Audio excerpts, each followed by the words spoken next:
Now we come to the problem of multipath effect in the wireless channels.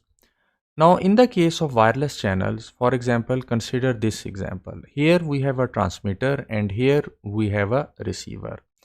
And very often we have more than one paths that are there between the transmitter and the receiver. For example, here in this case, this is the direct path between the transmitter and the receiver, and this is the indirect path.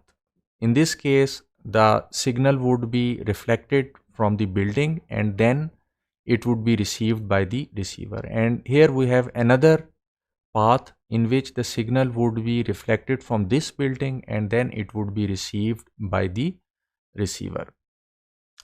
So as a result, what happens is that, for example, this transmitter transmits a symbol to the receiver.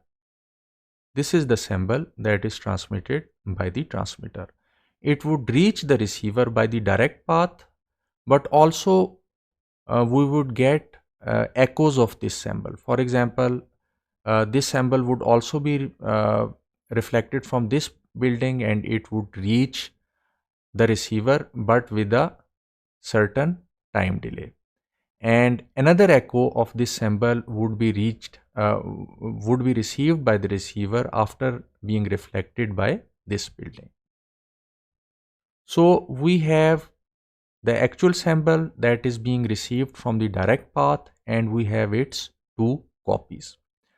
Now when this transmitter would transmit the second symbol, it would be received at the receiver from the direct path, and we would also have two echoes. Similarly, when the third symbol is transmitted, we would receive it at the receiver from the direct path and we would have its copies. Now we can see that the echoes of the first symbol are interfering with the second and the third symbol. Similarly, the echoes of the second symbol are also interfering with the third symbol and the symbols that would be transmitted afterwards.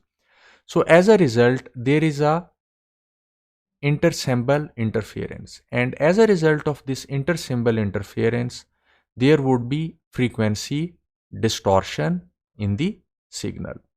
Or in other words, we can say that our channel has frequency selective nature. If we plot this channel in the frequency domain, and this is the frequency axis and this is the attenuation that is there in the channel, we can see that some frequencies are being attenuated more as compared to the other frequencies.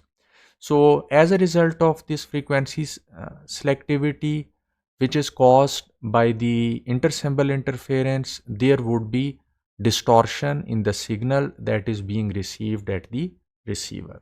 And as a result, we would have bit errors at the receiver.